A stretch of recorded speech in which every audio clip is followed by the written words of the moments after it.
Welcome to our Watch App course from Edgionics. My name is Brett, and now we're going to do a little bit of UI refinement.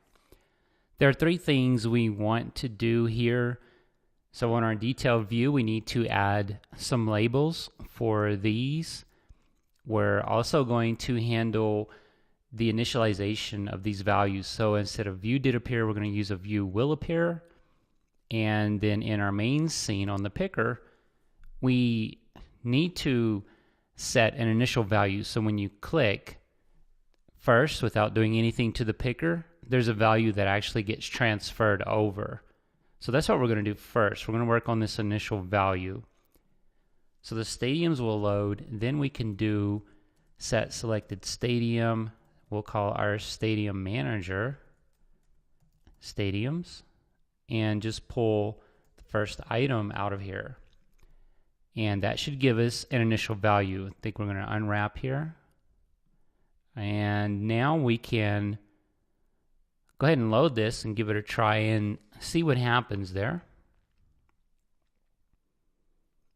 So nothing is selected. It looks as though Angel Stadium is selected, so we're going to transition, and that is loading. So that's working well. Let's just go to Chase Field. That is working well. Okay, so let's handle this view did appear scenario we have going on and go into a view will appear and see if that fixes the problem with our values. So I want to call super animated and just take this code, add it here. We can remove this. Save and try that.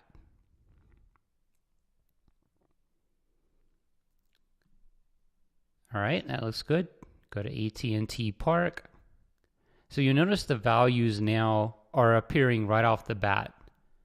And there's none of this displaying of the placeholder text. Then all of a sudden it's transitioned into the values we're looking for. So it's just going right into it.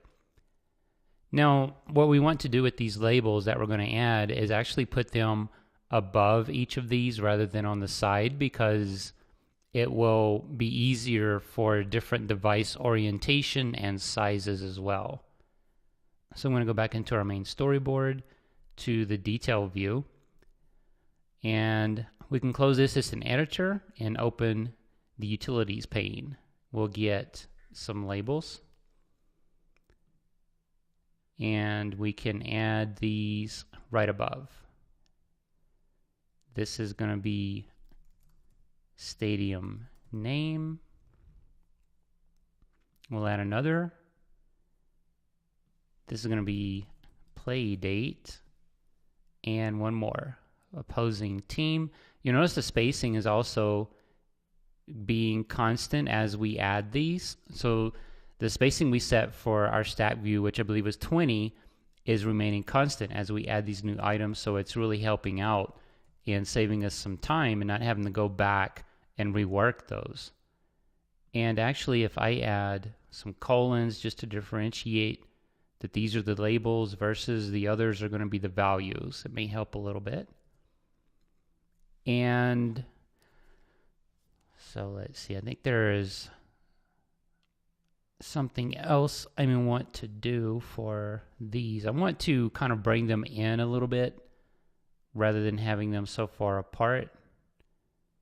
I don't think I can be that refined though unless I add these to a stack view like that, and then add these. What I'm doing is taking advantage of a design concept called proximity, so that I'm keeping items together that should go together, and that helps with the context of what those items mean. And I believe at this point this will work okay. So let's run it and see what happens though. And all I did there, hopefully this works out visually, is just add each of the two items into their own stack view, and I've got 3 stack views within one main stack view, and that's looking pretty good. So this could come in here, I could come in here and do some emphasis on this. So maybe I will change the labeling to a light or a gray, so that the value parts of this actually stand out quite a bit.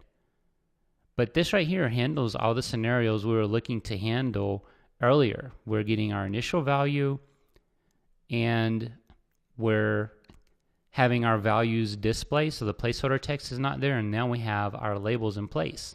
So that handles refinement of our iOS UI. What we want to do is take care of this set default stadium.